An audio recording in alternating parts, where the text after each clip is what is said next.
Fala galera do canal Guarda Alta, vamos lá para mais uma análise pré-evento, agora do UFC numerado 303, um evento cheio de reviravoltas aí nos casamentos das lutas, mas no final acho que vai sair um bom evento daqui.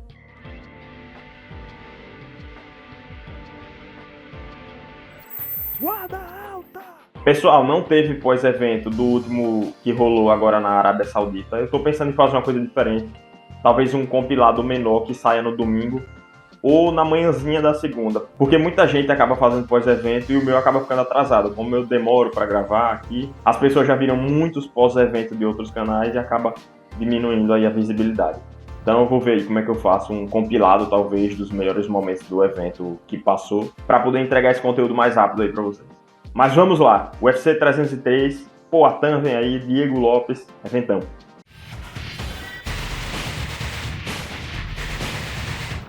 Vamos abrir o card com a grande luta. Rick Simon, que até um dia desses era top aí da categoria, podia até ser contender, contra um cara que fez uma grande estreia, vem num hype bom aqui no Brasil, Vinícius Lockdog.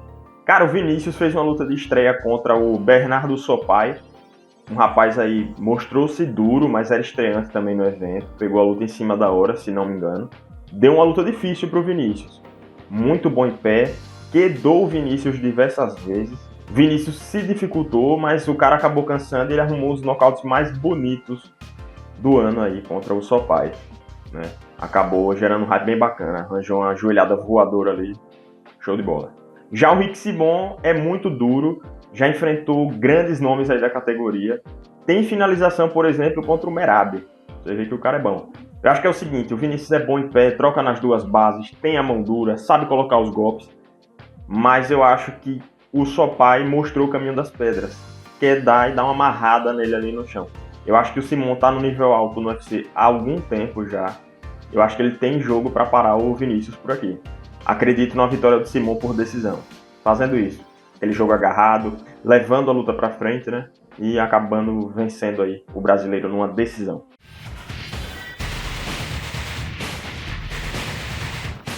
Próxima luta do card, Carlos Hernandez contra Rey Tsuruya. Apesar do nome Carlos Hernandez, ele não é mexicano nem nada assim, ele é americano. Ó, a teoria diz a gente que o Carlos Hernandez tem um bom boxe. Nunca vimos isso. Ele pode até ter umas combinações ali, mas ele não tem um bom boxe, não. Lutou contra o Tatsuro Taira, tomou um cacete. Tatsuro derrubou ele na pancada em pé. Então, não vejo grande coisa nele. Já o Rei Tsuruya é um moleque aí de 21 anos, você vê que estão surgindo vários japoneses agora no UFC, né? E ele é um bom prospecto, parece ter um chão bem diferente, eu vi as lutas dele. Venceu aquele Road to UFC, né? Já até comentei no evento anterior. É uma competição que rola aí para colocar os asiáticos no evento. Venceu bem, bom de chão garoto, arruma umas quedas do judô e no chão parte para pegar. Tem umas posições bem diferentes. Acho que ele é favorito aqui para arrumar a finalização contra o Carlos Hernandez. Luta interessante para a gente ver quem é esse japonês.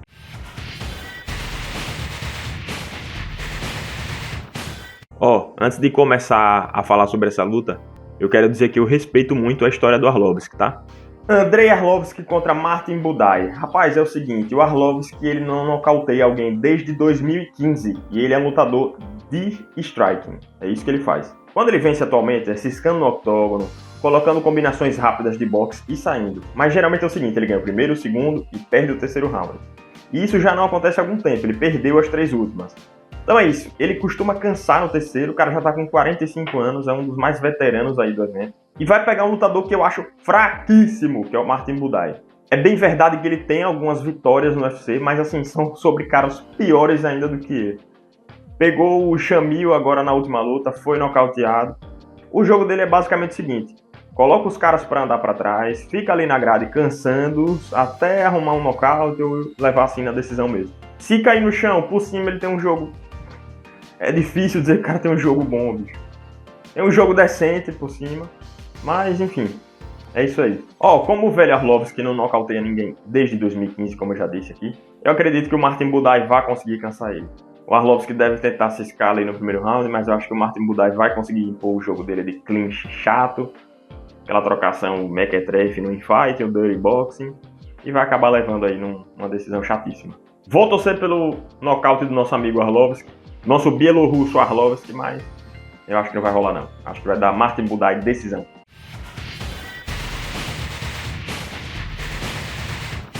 Michelle Waterson contra Gillian Robertson. Porra. Me inspirei agora nessas pronúncias, tá? Algum tempo atrás eu daria o favoritismo aqui para Waterson. Tem um jogo em pé bem versátil, joga muito chutes, gosto bastante do estilo dela. Mas hoje em dia eu não sei não quem é a favorita. Mas vamos lá, vamos falar um pouco sobre essa luta. A Waterson é o seguinte, cara, ela tem uns chutes bem plásticos, gosta de usar eles para manter a distância. Tem aqueles pisões assim no joelho do Savate que o John Jones gosta de usar, por exemplo. Ela é bem baixinha, né? Mas ela consegue manter a distância a partir dos chutes. Ela acaba tendo uma envergadura maior por causa disso. Ela não busca tanto a mão. A especialidade dela é em pé, mas ela é boa de chão também, se vira legal no grappling. Não é tão facilmente quedada. E o que é que a Robertson traz para o jogo? É uma canadense dura. Ela não é muito versátil no striking. Faz aquele básico para tentar se aproximar e derrubar a oponente. Como eu disse, há anos atrás eu acho que só a pujança da Robertson, porque a Robertson não é muito técnica nas quedas, só a pujança não seria o suficiente para vencer o Waterson, mas eu acho que hoje será o suficiente. Eu acho que a Robertson consegue se embrenhar ali no grappling, né?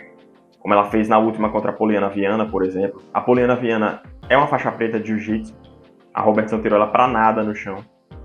Ganhou também da Pereira Rodrigues, que é uma lutadora dura, bem resistente, também conseguiu finalizar a Pereira. Eu acho que a Robertson vai seguir o mesmo caminho, vai derrubar a Michelle. E caso não finalize, tem jogo ali para manter os 3 rounds por cima e acabar vencendo. Mas eu acho que ela finaliza assim. Robertson, finalização.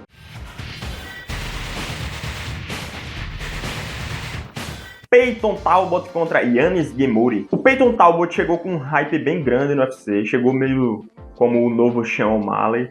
Tem um estilão bem estranho, né? Pra mim ele tem uma das tatuagens mais gasturentas. É um negócio lá de energia, não sei bem, não vou falar aqui, mas é alguma coisa relacionada à energia, chakra, sei lá o que é. Ele tem uma bola preta aqui no meio da barriga e que sai do outro lado nas costas. Fica parecendo que, enfim, não me sinto muito bem vendo essa tatuagem dele aí não. Mas vamos falar de luta. E de luta o cara é pesado, cara. Bate duro. Venceu o Cameron Saaiman, que é um lutador que eu gosto bastante, um prospecto bem bacana lá da África do Sul. Tirou pra nada o Cameron Saaiman, bateu muito, eu fiquei com pena do cara. Jogou joelho, jogou mão dura no Saaiman, foi pesado. Já o Yannis Ghemmouri, o que eu vi dele eu não curti muito, cara. Tanto fora do UFC, acho ele um lutador com uma cadência muito alta, ou seja, joga um golpe pro outro, demora bastante, ele não é muito de combinação. Eu acho que o estilo dele parece ser técnico, mas eu não acho ele tão técnico assim pra usar esse estilo. Parece gostar de ficar num contragolpe e tudo.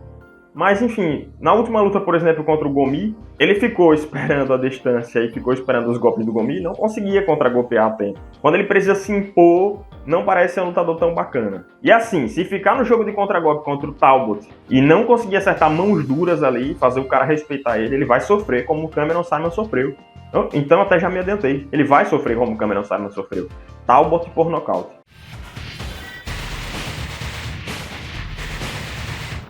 Charles Jourdain contra Jean Silva. Ao meu ver, o Charles Jourdain ele já se provou um lutador duro.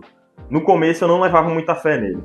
Mas ele tem um grappling decente, é um faixa preta de jiu-jitsu. Tem uma trocação efetiva, no sentido de ele gosta muito de usar a trocação para manter o oponente numa distância agradável para ele. Ele não é muito do infighting, gosta de trabalhar mais os golpes retos, os chutes médios. É um lutador decente. Principalmente quando a gente pega a estreia do Jean Silva. O Jean Silva estreou contra o Westin Wilson, que é um lutador fraco. Eu não gosto do Westin Wilson. Eu acho que já tem uns 2, 3 vídeos que eu falo mal do Westin Wilson, tô parecendo hater, mas é porque eu acho o cara fraquinho. Independente disso, o Jean Silva é um cara que vem lá da academia dos Fighting Nerds. Ele se vende como o cara mais agressivo da parada. Realmente essas palavras que ele usa.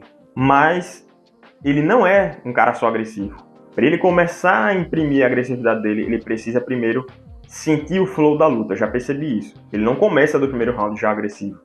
Ele sente como o cara se movimenta, sente como o cara golpeia, e aí sim ele começa a jogar a agressividade dele para jogo. De acordo com a luta do Jean pelo contender contra o Westin Wilson, eu acho que ele consegue driblar esse jogo do Jourdain da distância. Acho que ele vai encaixar mãos duras no Jourdain e acho que vai nocautear o Charles Jourdain. O Jean só tem que tomar cuidado do seguinte, ele gosta muito de ficar cruzando golpes, só pode fazer isso quando tiver a distância. Se ficar fazendo isso fora do raio de ação do Charles, o Charles vai moer ele na distância. Mas eu acho que o Jean, como eu já disse, vem de um bom camp, a estratégia deve estar bem traçada, deve imprimir ritmo contra o Charles e nocautear o canadense. Inclusive, tá cheio de canadense aqui nesse card.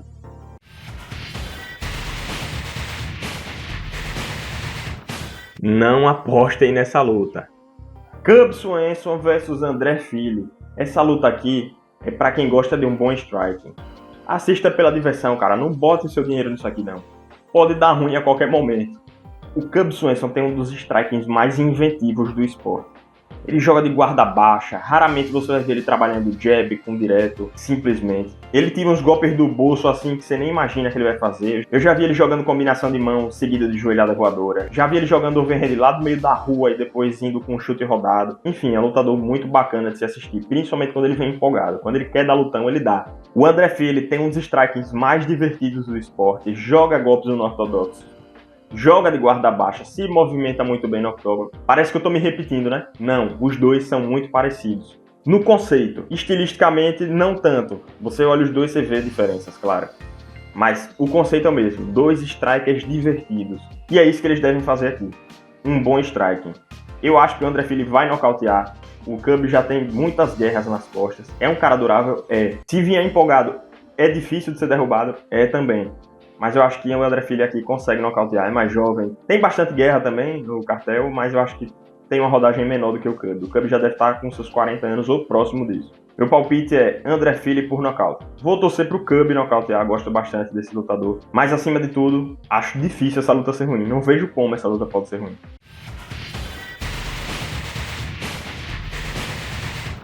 Joe Pyfer contra Marc-André Barriault. Olha, eu nunca entrei no hype do Joe Pyfer. Ele tem uma história bacana lá no Contender Series, mas eu acho que é isso. A história dele bacana é lá no Contender Series. É um trocador de nível mediano, mas que tem peso nas mãos. É isso o estilo dele. Esse é um resumo básico do Joe Pyfer. Eu diria que o Marc-André Barriault é parecido, porém ele não tem o mesmo peso não nas mãos. Precisa maltratar bastante os oponentes para chegar a um nocaute. Ambos, quando escalaram um pouco a competição, acabaram sendo derrotados. O Joe Pyfer tem um nível decente de wrestling ofensivo também, mas eu acho que isso aqui não vai entrar em jogo. Acredito que o Joe Pyfer arrume o nocaute aqui, acaba achando uma boa mão no Barriault e vai sentir e acabar cedendo ali ao nocaute técnico.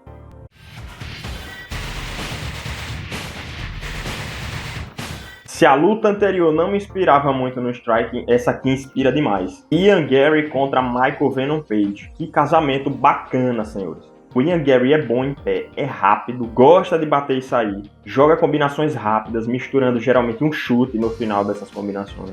O Michael Venom Page é muito rápido, gosta de jogar na longa, entrando rapidamente e saindo também. Parece mais uma vez que eu tô me repetindo, mas não.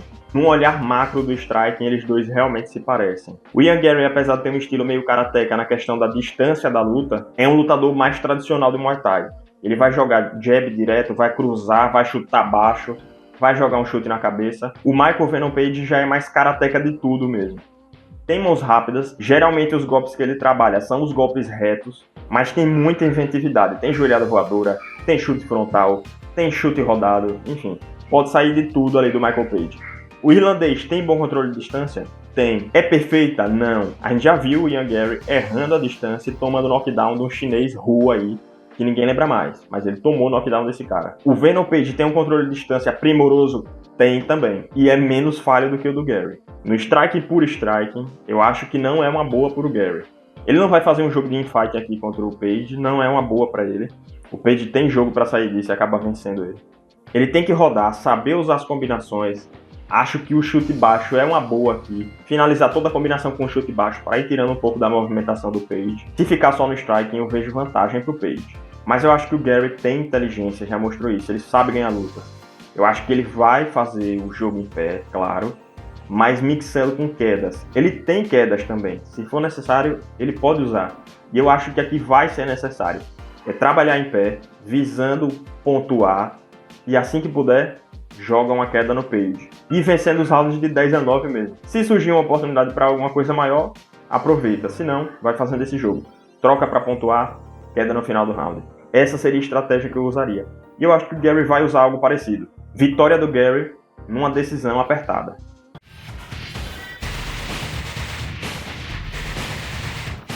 Maíra Shitara contra Macy Chiasson. A Maíra ela tem um bom striking, um Muay Thai bem tradicional mesmo, mais plantado, de jogar golpe duro. Surgindo a oportunidade, ela tem um bom nível de finalizações. Já a Macy é uma lutadora muito alta, não tem um bom nível de striking, mas tem um grande poder de finalização também. A última apresentação da Chitara não foi bacana. Ela se deixou levar pelo jogo da Raquel Pennington. Acabou sendo derrotada de uma maneira bem burocrática pela Raquel. Perdeu a chance do cinturão aí, ao meu ver, à toa. Tem que tomar cuidado para não entrar da mesma maneira aqui contra a Macy. A Macy tem um jogo bom de grappling, então pode ser que fique imprensando ela ali, tentando quedar. A Maíra não pode aceitar isso. Ela tem um grappling bem oportunista, a Maíra, né? Mas a Macy é boa no setor. E não só isso, a gente sabe que no MMA é muito difícil a pessoa vencer da guarda, então aceitar a guarda para ficar buscando finalização não é uma boa. Levou a pior no grappling, tenta reverter a situação, volta pro striking, tenta derrubar e cair por cima. Acho que o caminho é esse aqui. Eu vejo a Maíra encontrando um bom golpe em pé, abrindo espaço para uma finalização aqui contra a Macy. Boa luta em que a Maíra tem que vir mais ligada, mas tem boas chances de vencer.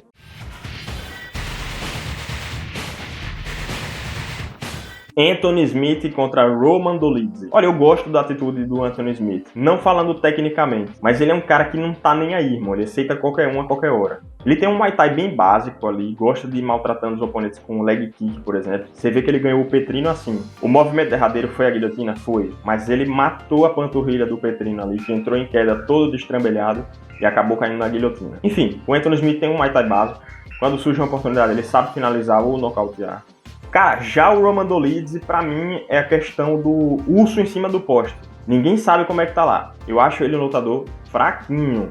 Eu só vejo ele bom tecnicamente por cima no chão. Contra o Jack Hermansson mesmo, ele se colocou numa posição ali que o Hermansson não tinha como sair de jeito nenhum. Mas no geral eu acho ele muito lento em pé, movimenta-se mal demais. A trocação dele, basicamente, é jogar mão pesada. No clinch também ele consegue se impor, é um cara forte, mas já tá subindo de peso aqui. Eu não gosto muito do Dolidze, eu acho que ele não sabe criar as oportunidades para ele vencer. Depende muito do oponente entregar a ele essas oportunidades. E eu acho que o Smith não vai entregar as oportunidades. Vejo ele dominando aqui com o seu Muay Thai básico para vencer na decisão.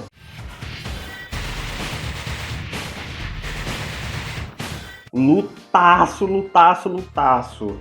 Brian Ortega contra Diego Lopes talvez seja uma das melhores coisas que o peso pena pode oferecer hoje. São lutadores muito similares, com uma raça gigantesca. Tem um vídeo aqui no canal só sobre essa luta, uma análise mais esmiuçada. Peguei as lutas anteriores do Ortega, peguei as lutas anteriores do Diego, antes mesmo do UFC, as lutas do Diego, as derrotas dele. Mas eu vou tentar resumir aqui. Eu acho que em pé o Ortega é mais técnico, mas menos potente. No chão eu vejo o Diego mais técnico, e acho que ele ainda é mais oportunista do que o Brian. O Brian tem um bom chão, a gente sabe disso, é muito oportunista. A gente nunca vê ele levando a pior no grappling. Mas enfim, se quiser saber minha análise completa, eu peço para que vocês vão lá no vídeo anterior. De qualquer modo, eu acho que o Diego Lopes vai parar o Brian Ortega, vai entregar a primeira finalização da carreira do Ortega. Eu acho que ele finaliza o cara.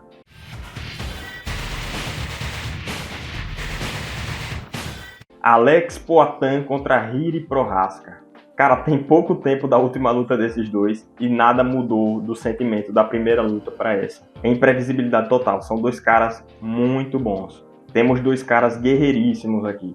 Aceitaram essa luta em cima do laço, assim como a luta anterior também foi em cima do laço. E a anterior também, Smith vs Dolidze saiu há poucos dias, Ortega vs Lopes saiu há poucos dias e Poatan vs Prochazka saiu há pouquíssimos dias também. Cara, eu acho que a gente não tem muito material da última luta desses dois pra agora. O que a gente sabe é o seguinte, o Prochazka continua insano.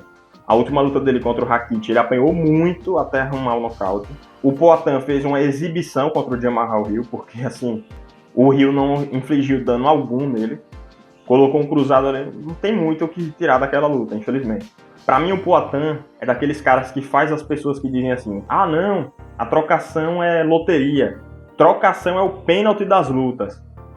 O Poatan pega isso e enterra, cara. O Poatan, o Adesanya, o Anderson Silva foram caras que enterraram isso daí.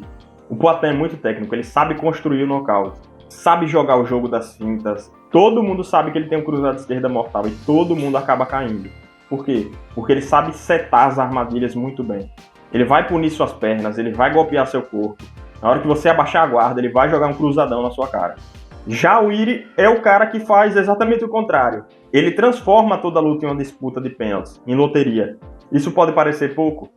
Pode parecer, mas não é. Porque ele tem um queixo absurdo, ele é muito agressivo, ele tem muita raça, tem uma mão pesadíssima, então ele ganha muitas das suas lutas assim, querendo mais do que o oponente. E aí o risco aqui é o mesmo, cara. É o Jiri querer mais do que o Poatan. Eu tô um pouco preocupado só com a questão dos dedos do Poatan que estavam quebrados. Eu acho que isso pode ser um problema para aquela estratégia de minar as pernas do Iri, para o Iri acabar indo para cima com tudo e se expor. Mas não vou confiar nisso. Vou confiar que ele tá bem para fazer o jogo que precisa ser feito.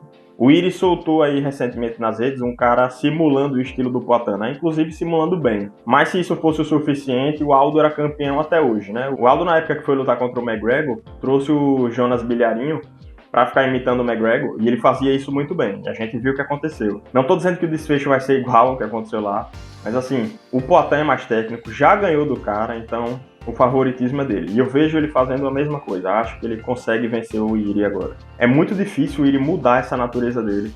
De vir, por exemplo, para propor um wrestling. Acho complicado. Então, Poatan por nocaute mais uma vez. Teremos o Poatan ainda campeão. E que história que esse cara tá escrevendo no MMA, bicho. Absurdo. O cara já é Hall da Fama em, sei lá, menos de 10 lutas. Então é isso, pessoal. Acho que vamos ter um grande evento. Talvez o melhor evento do mês até aqui. Quando era lá com o McGregor, eu não estava muito empolgado não para esse card, mas assim, algumas lutas mudaram, tem lutas boas no preliminar, exemplo disso é que a gente vai abrir com Rick Simon contra Vinicius Lockdog, isso é grande luta. Bom evento a todos, agradeço bastante vocês terem continuado até aqui, peço sempre aquele compartilhamento aí com quem gosta de MMA, deixe o seu curtir, deixe o seu comentário aí o que é que você espera desse evento, vamos aumentar essa discussão aí. E quem assistiu até aqui, valeu!